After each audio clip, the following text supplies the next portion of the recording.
Assalamualaikum warahmatullahi wabarakatuh. Perkenalkan, nama saya Azizah Belva Abidah dari Prodi D3 Kesehatan Gigi, jurusan Kesehatan Gigi, Politeknik Kesehatan Surabaya. Di sini saya akan menjelaskan istilah-istilah gigi dalam dunia kedokteran gigi.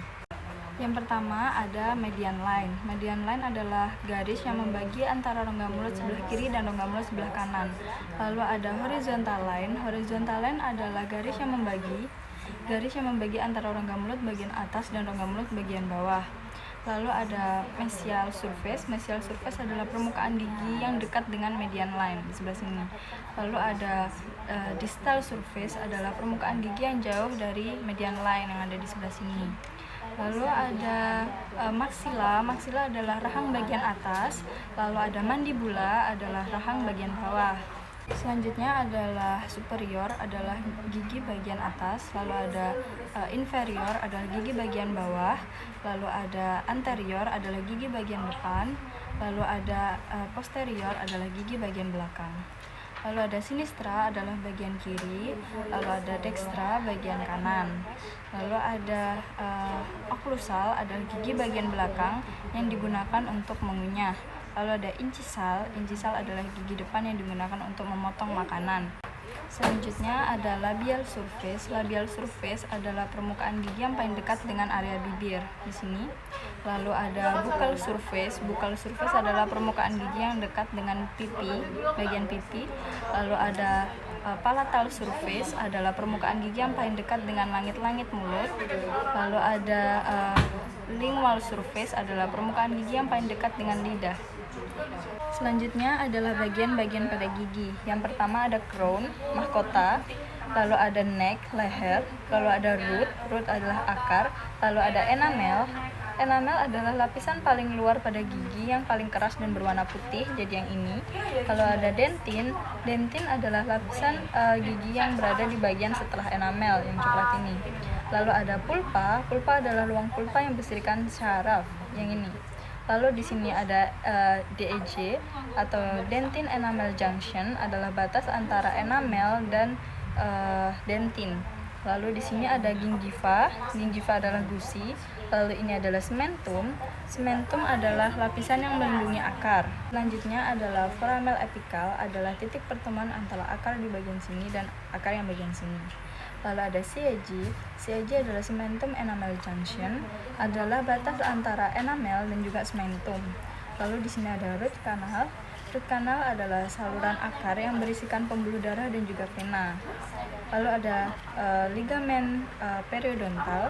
Ligamen periodontal adalah jaringan ikat yang melekat pada tulang rahang. Selanjutnya adalah makrodontia atau disebut juga dengan gigi kelinci. Ini ada kondisi di mana ketika bentuk dan ukuran dua gigi depan rahang atas ukurannya jauh lebih besar dan panjang dibandingkan dengan ukuran gigi yang lain. Lalu ada mikrodontia, adalah kelainan ukuran gigi yang lebih kecil dari ujung gigi normal dan bentuknya mengerucut atau mengeruncing. Lalu ada hipersementosis, adalah keadaan di mana gigi terjadi pembesaran di seluruh permukaan akar gigi. Lalu selanjutnya ada karies atau black spot, adalah keadaan di mana gigi itu berlubang. Lalu selanjutnya ada kalkulus, adalah keadaan yang merupakan karang gigi pada gigi kita. Selanjutnya adalah impaksi, adalah kondisi saat gigi kita gagal untuk tumbuh sepenuhnya atau menembus dari gusi. Lalu selanjutnya adalah mesiodens, adalah adanya gigi tambahan yang terletak pada garis tengah di antara kedua incisive centra. Lalu selanjutnya ada debris, adalah sisa makanan yang terdapat pada celah-celah gigi. Lalu selanjutnya ada diskolorasi, adalah perubahan warna pada gigi kita. Lalu ada diastema, adalah celah yang berada di antara dua gigi yang biasanya bersebelahan antara satu dan lainnya. Selanjutnya adalah bruxism, adalah kebiasaan para fungsi berupa menggerakkan gigi kita. Lalu selanjutnya ada maloklusi, adalah kondisi gigi dan rahang yang tidak rapat saat menggigit. Lalu ada crowded atau crowding, adalah keadaan gigi yang berjajal atau bertumpukan. Lalu selanjutnya adalah anodontia, yaitu tidak adanya benih gigi di dalam rahang kita. Lalu selanjutnya ada flexing gigi, adalah kondisi akar gigi yang bengkok kurang dari 90 atau rotasi E. Lalu selanjutnya adalah gingivitis, adalah penyakit gusi yang menyebabkan gusi meradang akibat infeksi dari bakteri. Selanjutnya adalah bikuspidasi atau pemisahan atau pembelahan akar gigi yang ganda mulai dari mahkota hingga bifurkasi. Lalu selanjutnya adalah hemiseksi, adalah terapi pembedahan yang bertujuan untuk membuang bagian gigi yang terinfeksi dan mempertahankan bagian gigi yang masih sehat. Lalu ada pulpitis, adalah inflamasi yang terjadi pada jaringan pulpa. Lalu selanjutnya adalah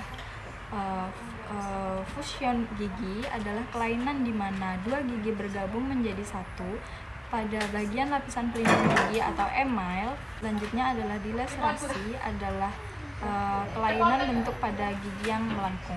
Selanjutnya adalah plekmon gigi, adalah peradangan akut yang meluas ditandai dengan adanya nanah pada jaringan lunak di bawah gigi. Lalu ada periodontitis, adalah infeksi gusi yang merusak gigi, jaringan lunak, dan tulang penyangga gigi. Selanjutnya adalah bifurkasi atau titik pertemuan dari dua cabang akar. Lalu ada trifurkasi atau titik pertemuan dari 3 cabang akar. Lalu ada cingulum, adalah permukaan yang cembung pada semua gigi anterior pada facies palatinalis dan lingualis dekat dengan cervix. Rid atau gigir, yang merupakan penonjolan yang meruncing membujur permukaan gigi atau pinggir pada suatu penonjolan. Lalu selanjutnya adalah tuberculum, adalah tonjolan yang besarnya lebih kecil dari tonjolan gigi yang lain atau lebih kecil dari cups. Selanjutnya ada sulcus atau lekukan memanjang tumpul dan dangkal pada gigi. Selanjutnya ada fossa. Fossa adalah cekungan yang lebar pada gigi. Lalu ada fissur, adalah celah yang dalam, sempit, dan panjang yang biasanya terdapat pada permukaan oklusal. Lalu selanjutnya adalah groove. Groove adalah lekukan yang dangkal, sempit, memanjang, dan terdapat pada suatu permukaan gigi. Lalu selanjutnya adalah pit. Pit adalah titik pertemuan antar fissur yang biasanya terdapat pada gigi premolar dan juga gigi molar. Lalu selanjutnya ada loop. Loop adalah bagian menonjol yang merupakan bagian dari permukaan pembentuk gigi dan pertumbuhan korona. Lalu selanjutnya ada mamelon. Mamelon adalah tonjolan yang terdapat pada gigi incisal, encage, atau gigi incisive yang baru saja tumbuh atau baru saja erupsi. Selanjutnya adalah cups, adalah tonjolan yang terletak di permukaan oklusal gigi posterior dan pada caninus di sebelah incisal. Selanjutnya adalah single root atau satu akar dengan satu apek. Lalu ada multiple root, adalah banyak akar, bisa dengan bifurkasi atau trifurkasi. Selanjutnya ada apek atau ujung akar gigi. Lalu ada line angle atau pertemuan dua permukaan dan disebut menurut kombinasi dari kedua permukaan tersebut. Lalu ada point angle, adalah pertemuan antara 3 permukaan yang disebut menurut kombinasi dari 3 permukaan tersebut. Selanjutnya adalah veneer, yaitu prosedur medis yang bertujuan untuk memperbaiki penampilan gigi seseorang dengan cara menempelkan veneer di bagian depan gigi. Lalu ada bleaching, adalah suatu langkah untuk memutihkan gigi dengan suatu bahan kimia peroksida berupa hidrogen peroksida dan karbamid. Lalu ada odontektomi, adalah pengangkatan atau pencabutan dengan tindakan operasi gigi bungsu karena impaksi. Selanjutnya adalah bracket gigi atau biasa kita sebut dengan behel gigi. Ini adalah kasus untuk ortodontis atau yang berkaitan dengan perawatan rahang dan juga gigi. Lalu ada scaling. Scaling di sini bermaksud untuk menghilangkan plak dan juga karang gigi yang biasanya mengerak di bagian-bagian yang sulit dijangkau ketika kita sedang menyikat gigi. Lalu selanjutnya adalah foto panoramik, adalah proses foto ronsen untuk mengetahui kondisi dan gambaran gigi beserta jaringan lunak yang ada di sekitarnya secara luas. Lalu ada foto periapikal, adalah foto ronsen yang memperlihatkan gambaran indikasi kasus gigi yang lebih tinggi. Lalu selanjutnya ada ekstraksi gigi, adalah proses untuk pencabutan gigi. Selanjutnya ada inlay, merupakan tambalan gigi kecil yang diletakkan pada permukaan gigitan gigi. Lalu ada onlay. Onlay merupakan menutupi gigi yang lebih luas dan meliputi satu atau lebih tonjolan gigi, jadi lebih besar dibanding dengan inlay. Lalu ada overbite. Overbite adalah posisi gigi yang tidak sempurna. Lalu ada peridance. Peridance adalah keadaan di mana gigi premolar berlebihan. Lalu ada distodens, adalah suatu kondisi di mana terdapat gigi molar yang berlebihan. Lalu ada hyperdontia, ialah keadaan mulut yang diikuti dalam jumlah gigi yang berlebihan. Lalu selanjutnya ada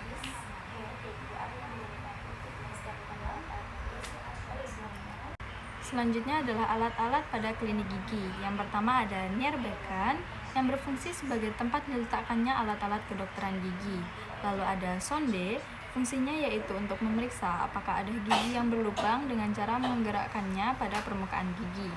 Lalu selanjutnya adalah pinset, fungsinya untuk menjepit atau mengambil barang-barang yang kecil sehingga memudahkan dokter gigi.